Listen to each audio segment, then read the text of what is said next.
crazy that it's been 4 years. You know, we have overwhelming support, and it just doesn't quite make it. And it's like, come on. From 60 to 0. Yeah. So in 4 months. It's interesting. I mean, I was told.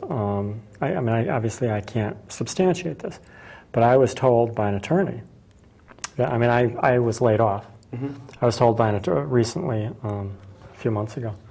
I was told by an attorney that had that bill been passed, that I would probably not have been laid off, and having been laid off, I would have had some recourse. Right.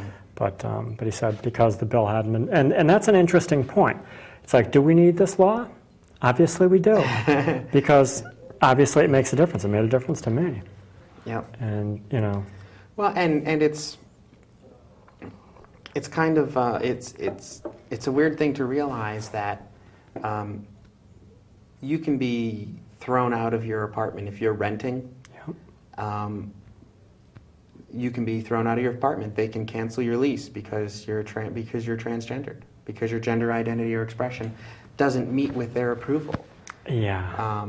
There are some recourse in those cases, but you have to really sort of circumvent the issue. You have to beat around the bush.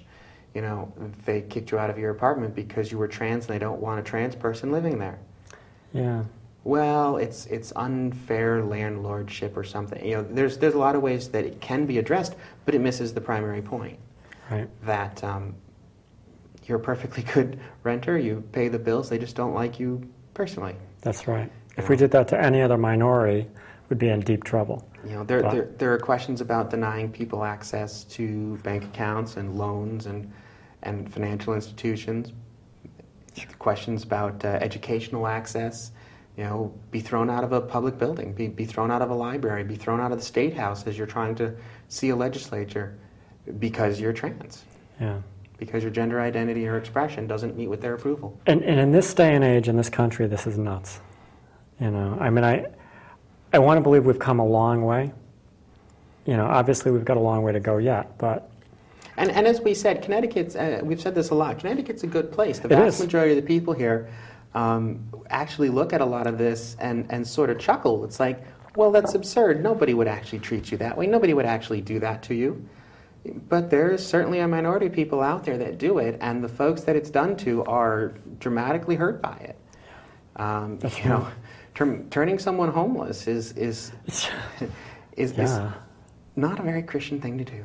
No, it's certainly not. And it shouldn't be a legal thing to do to force someone homeless just because you don't like the way they look.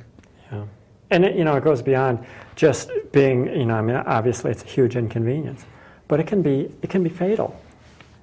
Putting somebody on the street, especially somebody, a trans person. Now I don't want to say that a trans person is different than anybody else, but being that there are people out there that. There still are people out there, I'm sorry to say, that would like to hurt us. Mm-hmm. And for a trans person on the street, it can be very, very tough.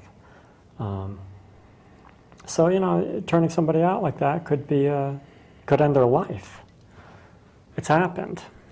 Yeah. So I mean, that's pretty horrible. But we've got a long way to go. And next year, obviously, we're going to have to work very hard at this, and we're going to have to pester our legislators. The interesting thing is that I think most of the legislators most of our legislators, my legislators, which are virtually the same as yours, mm-hmm.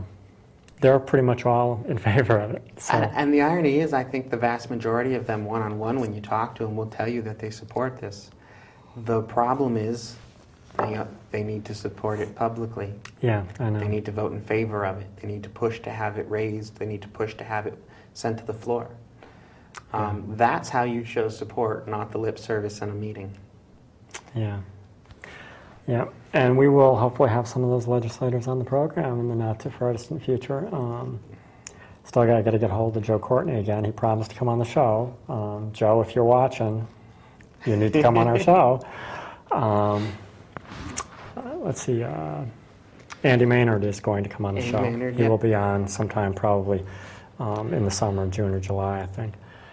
And also... Well, and Chris Dodd, frankly, looks to have a fairly interesting Democratic challenge coming up for his campaign. Yeah.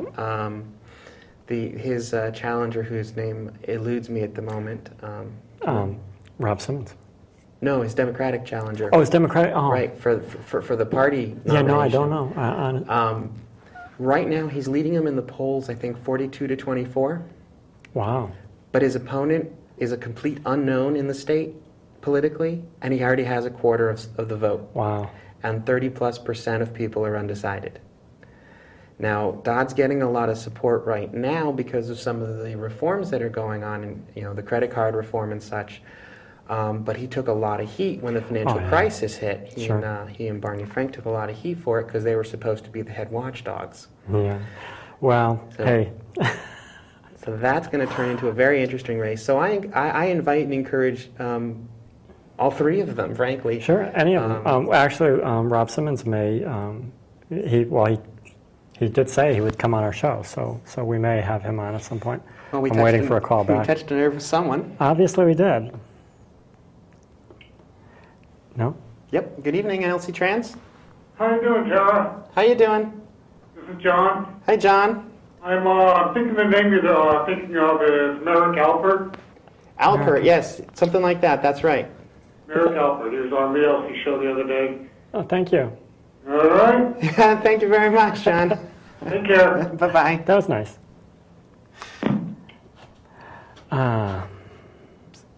Is that it? Oh, okay. No, I just hit the wrong button. Yeah, John's one of our friends from the London People's Forum who watches. So. Yeah, and who could come on the show? Come on down. Well, he had a radio show. I don't know how he'd feel in front of the cameras. Well, it's not that much different. No. We have a limited viewing audience, I think. Well, all right. And if John comes on the show, then there'll only be 11 people watching. That's true. You take one out of the audience. So yeah, come on. Anyway, that's cool. But yeah, on the federal level, ENDA. What's going on with ENDA? I haven't actually heard anything about ENDA. That's probably not good. Which may just mean that I haven't been scouring the right websites, but a lot of the now I know there's a lot of big important things going on. Obviously, there's a lot of irons in the fire for President Obama,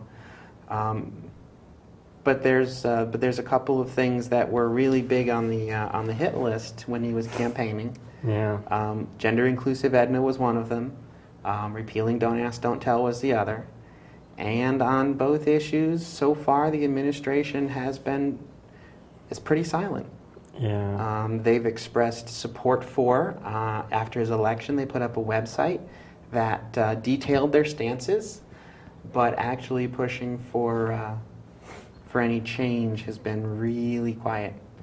Now, the rumor mill sort of says that his administration is working through the Department of Justice and the Department of Defense, the Pentagon, to try and find some reasonable way to repeal Don't Ask, Don't Tell.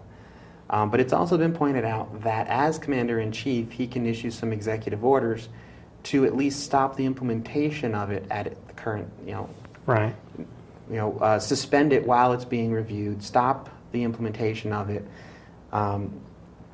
There are all kinds of stories coming out now about folks that have served very honorably in the military for years, 8, 10, 18 years in one case,